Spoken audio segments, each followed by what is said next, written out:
Bonjour, je vous fais parvenir ces quelques images pour vous aider à comprendre le contenu du chapitre 6, discipline fondamentale de chimie, chapitre que nous vous avons demandé d'étudier. Nous verrons ensemble les différentes choses qu'ils contiennent et ce qu'il faut retenir ou ce qui est plutôt là comme des éléments de transition. Donc je vous encourage à consulter cette vidéo avec peut-être le cours sous les yeux. Je projetterai le cours par moment, j'ajouterai aussi quelques informations et en tout temps, ne vous gênez pas d'arrêter pour consulter le texte que contient les cours. Voilà, je me fais tout petit pour laisser la place à la matière. Donc chapitre 6, réaction d'oxydoréduction.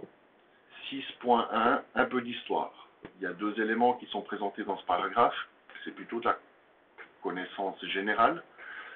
Il est intéressant toutefois de relever que Lavoisier est le premier à avoir découvert que l'oxygène était nécessaire à une combustion.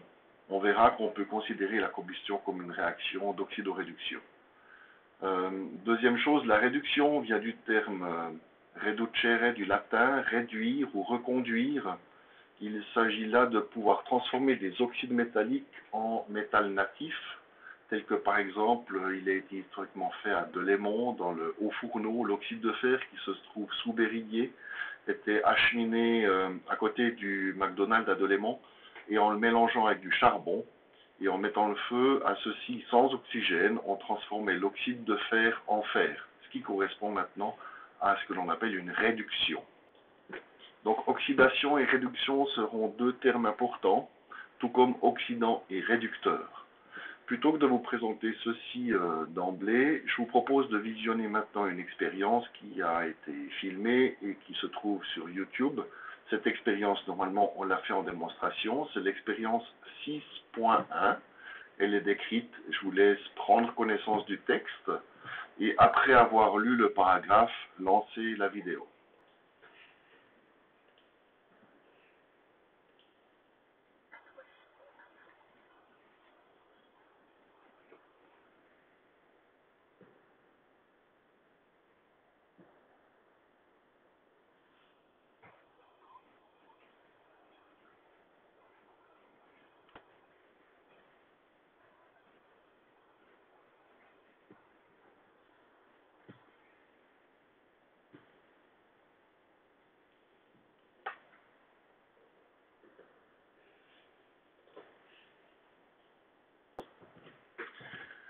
Voici l'adresse de cette vidéo si vous désirez la revoir.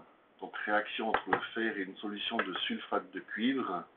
En copiant ce lien, vous pouvez sans autre trouver cette vidéo sur le net. Revenons sur cette expérience. On voit que le fer devient du Fe2+, donc le fer qui constitue le clou, se transforme en cation Fe2+, cation fer2. Pour cette transformation, le fer va perdre 2 électrons.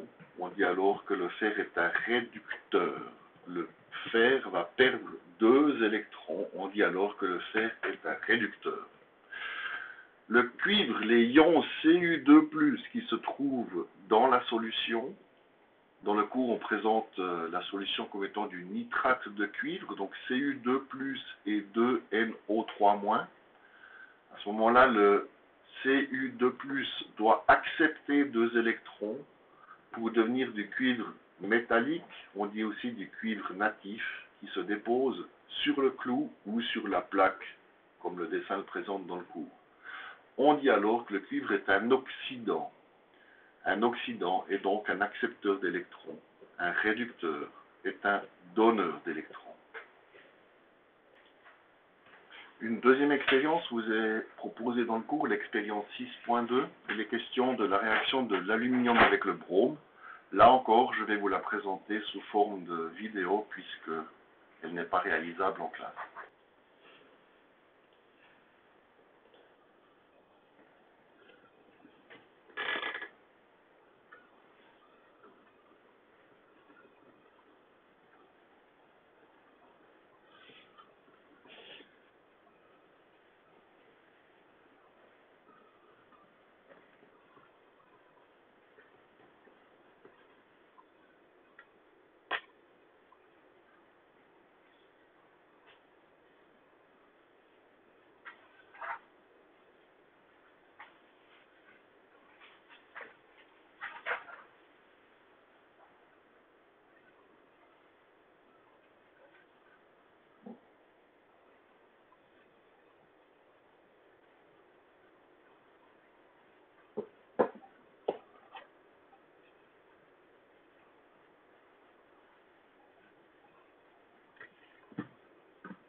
L'explication de cette réaction entre le brome et l'aluminium peut se faire à l'aide du modèle de Bohr.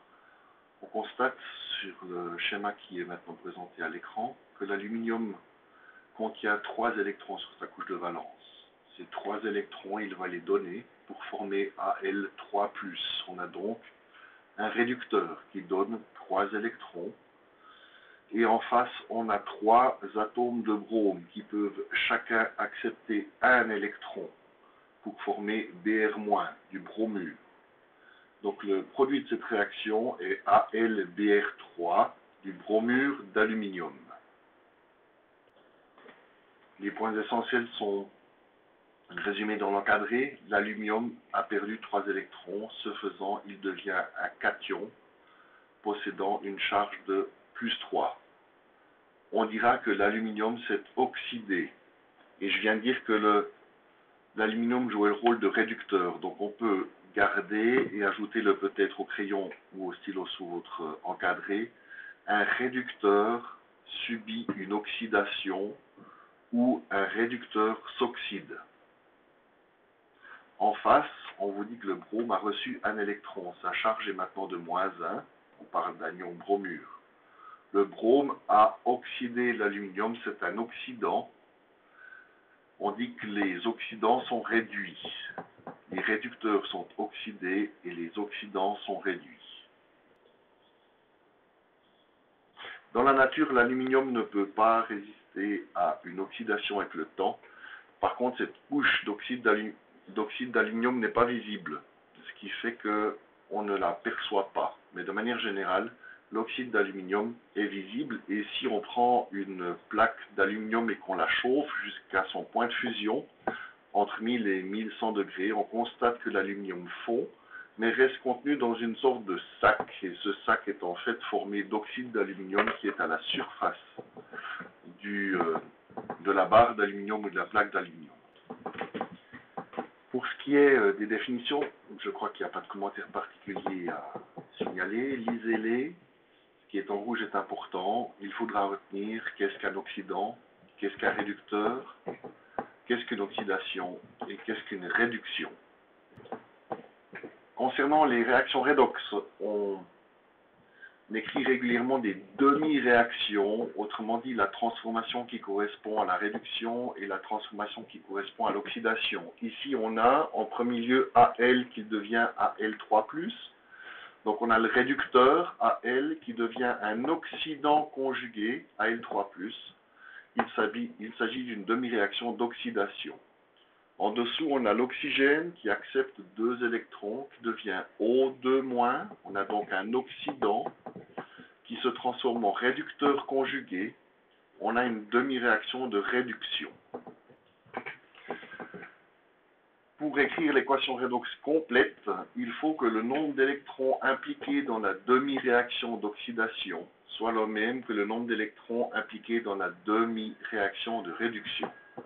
On doit donc multiplier les 2 demi-réactions par des multiples qui mènent à un plus petit multiple commun. 3 fois 4 est la même chose que 4 fois 3. Donc on voit que l'aluminium a une demi-réaction qui implique 12 électrons et l'oxygène aussi, ce qui fait que les 12 électrons vont s'annuler de part et d'autre de la flèche et on obtient une équation redox qui est un bilan. 4Al plus 3O2 donne 2Al2O3. Alors, concernant les exercices 6.1 et 6.2, ben, commençons par 6.1. Il est dit ici, en première année, nous avons réalisé la synthèse du sel de cuisine à partir des espèces simples, autrement dit le sodium, que l'on a mis en contact avec du chlore gazeux. L'équation de cette réaction est présentée ci-dessous. 2Na plus Cl2 donne 2NaCl. Et on nous dit séparer là en 2 demi-réactions, repérer le réducteur et l'oxydant. Donc Na devient Na+, puisque dans NaCl, on a Na+, et Cl-. Donc pour que Na devienne Na+, il doit perdre un électron. Du coup, l'électron se trouve du côté des produits. Na, du coup, est un donneur d'électrons. C'est ce qu'on appelle un réducteur. J'ai précisé en bout d'équation qu'il s'agit de la réaction d'oxydation. Cl2 se transforme en Cl-, puisque dans NaCl, le chlore, qui s'appelle du chlorure, est Cl-. Donc on a Cl2 qui va recevoir 2 électrons, c'est donc un oxydant, pour former 2 Cl-. On a donc une réaction entre un réducteur et un oxydant, donc une réaction de transfert d'électrons. Maintenant, l'exercice 6.2, on nous dit on ajoute de l'eau de brome, entre parenthèses, solution aqueuse de brome dans l'eau. J'ai donc écrit eau de brome est équivalent à Br2, entre parenthèses, AQ. Dans une éprouvette contenant des copeaux de cuivre. Des copeaux de cuivre, ce sont des morceaux de cuivre, c'est donc du cuivre métallique, le cuivre natif. Charge 0. C'est ce qu'on appelle l'espèce simple. Donc j'ai écrit Cu. Il se forme une solution bleue. Le bleu dans une solution aqueuse est caractéristique des ions Cu2+. On nous demande de formuler les équations des demi-réactions. Donc Cu, on vient d'apprendre qu'il devient du Cu2+. Donc c'est un donneur d'électrons. Cu perd 2 électrons pour devenir Cu2+. Si le cuivre donne des électrons, ça signifie que le brome va les accepter, puisque c'est en mettant ces deux espèces chimiques en contact l'une avec l'autre que la réaction se passe. Br2 est donc un oxydant, un accepteur d'électrons. Quel est l'anion correspondant au brome? Page 5 des tabelles de chimie, on découvre qu'il s'agit de Br-, l'anion bromure. Il faut donc 2 électrons pour que le brome, Br2, se transforme en 2 anions bromure. On a donc un oxydant. Maintenant, il faut vérifier que le nombre d'électrons impliqués dans la première demi-réaction est identique au nombre d'électrons impliqués dans la seconde. Et on voit que c'est le cas ici, donc il n'y a pas de multiplication à faire pour arriver au résultat désiré. Il suffit de faire la somme des 2 demi-réactions pour obtenir l'équation bilan. Cu plus Br2 donne du CuBr2. On aurait pu écrire Cu2 plus Aq plus 2Br moins Aq.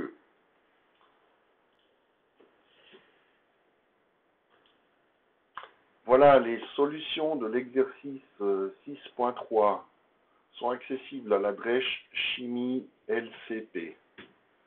Vous arrivez sur cette page, Chimie LCP, et vous voyez qu'on vous dit ici que les exercices 6.1 à 6.15 du chapitre oxydoréduction sont en ligne. On vient dans discipline fondamentale, oxydoréduction, et vous avez les résolutions ici. Je vous laisse donc essayer de faire l'exercice 6.3 par vous-même. En cas de difficulté, vous me contactez, et si ce n'est pas le cas, vous continuez ainsi. A priori, je vous enverrai une nouvelle vidéo la semaine prochaine, vous parlant des degrés d'oxydation et de la suite du cours. J'espère que cette capsule vous aura aidé, et je vous souhaite le meilleur pour la suite. Bien à vous.